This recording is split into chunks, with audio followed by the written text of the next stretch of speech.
अब बोलूं? इजाजत है? मेरे यूपी के भाइयों, बोलने दो।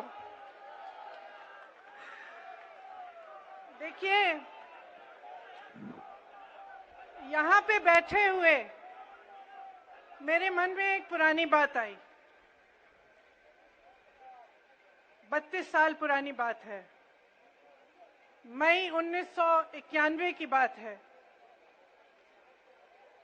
मेरे पिता की शव यात्रा तीन मूर्ति भवन से निकल रही थी।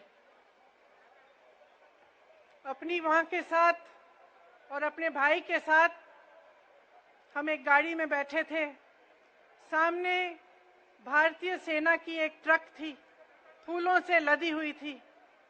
उसके ऊपर मेरे पिताजी का शव था। थोड़ी देर काफिला चला, 5-10 मिनट चला। फिर राहुल कहने लगे मैं उतरना चाहता हूं। तो मां ने मना किया। उस समय सुरक्षा का भी बहुत वो था। तो मां ने कहा नहीं, तुम उतर नहीं सकते। राहुल ने जिद की, नहीं मैं उतरूंगा। मैंने मां से कहा मां उतरने दो। राहुल गाड़ी से उतरा। उस सेना की ट्रक के पीछे खड़ा होके चलने लगा और तीन मूर्ति से लेके कड़ी धूप में अपने पिता के जनाजे के पीछे पीछे पैदल चलते चलते चलते चलते यहां पहुंचा। इस जगह से कुछ 400-500 गज दूर यहां पर मेरे शहीद पिता के अंतिम संस्कार मेरे भाई ने किए।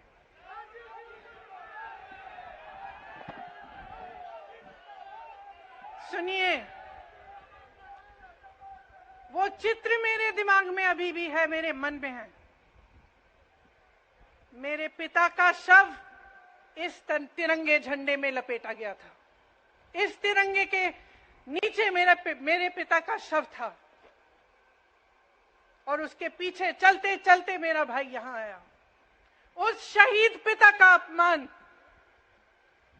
भरी संसद में किया जाता है।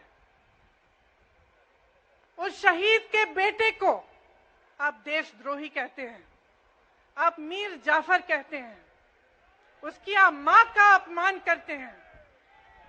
आपके मंत्री मेरी मां का अपमान भरी संसद में करते हैं। आपके एक मुख्यमंत्री कहते हैं कि राहुल गांधी को पता भी नहीं है कि उनका पिता कौन है। आपके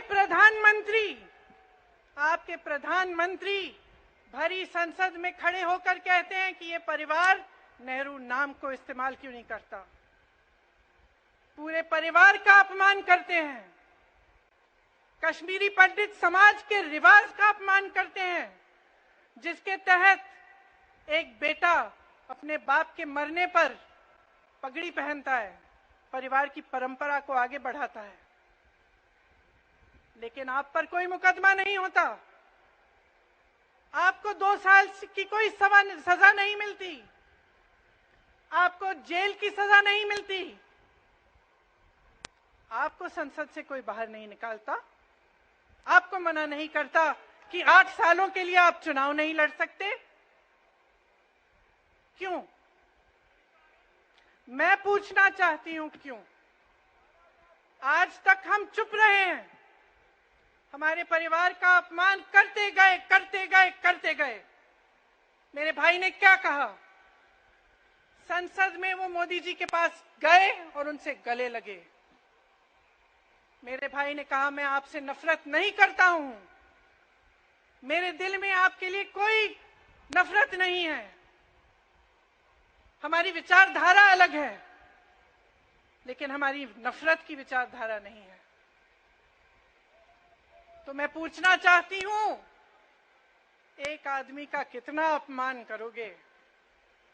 कितना अपमान करोगे? क्या यही है इस देश की परंपरा? आप परिवारवादी कहते हैं, तो भगवान राम कौन थे? भगवान राम को वनवास में भेजा गया।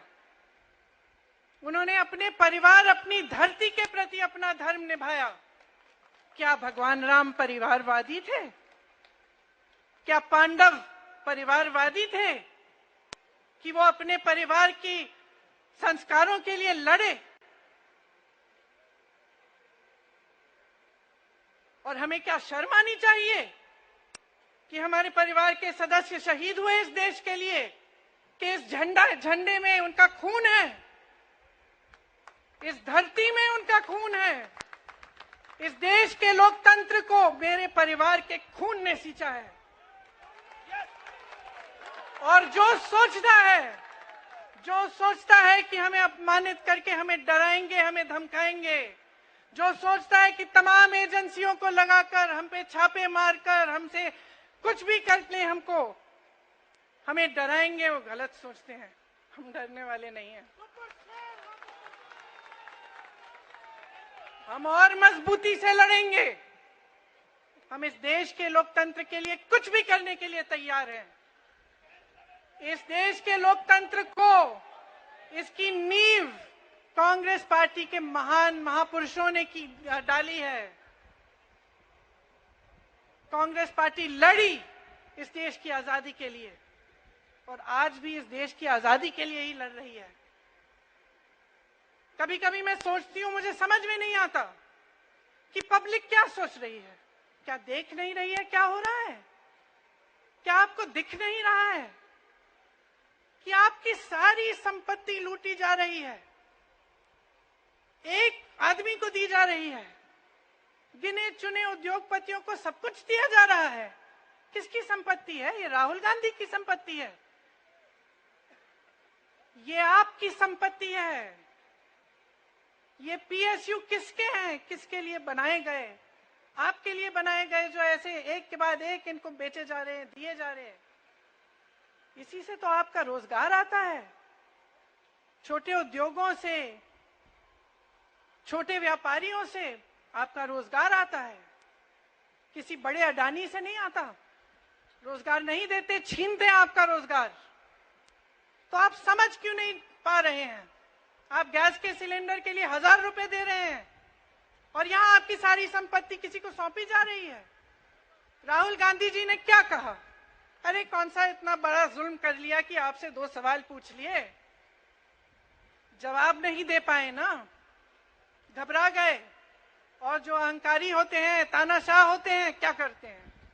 जब सवालों का जवाब नहीं दे पाते तो पूरी सत्ता को लेकर जनता को दबाने की कोशिश करते हैं। जो सवाल उठाता है उसको दबाने की कोशिश करते हैं।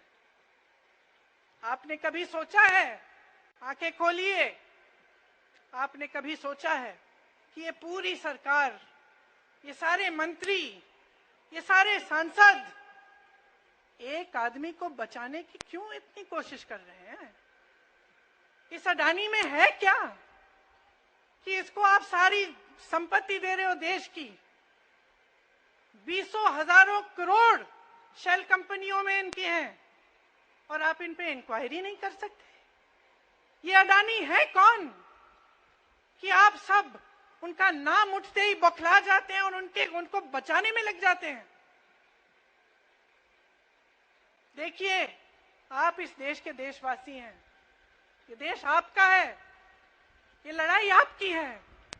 आज तमाम नौजवान बेरोजगार क्यों हैं?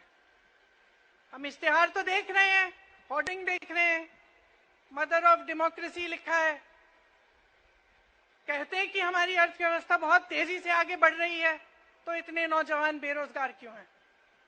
तो जहां जहां हम जाते हैं बेरोजगार नौजवान क्यों दिखते हैं? इतनी महंगाई क्यों है? इतनी महंगाई क्यों है? क्या आप इतने बड़े काम कर सकते हो लेकिन एक गैस सिलेंडर का दाम कम नहीं कर सकते? आप छोटे व्यापारियों की मदद नहीं कर सकते? आप रोजगार नहीं बनवा सकते? तो फिर आपकी सरकार किस काम की है? लोगों को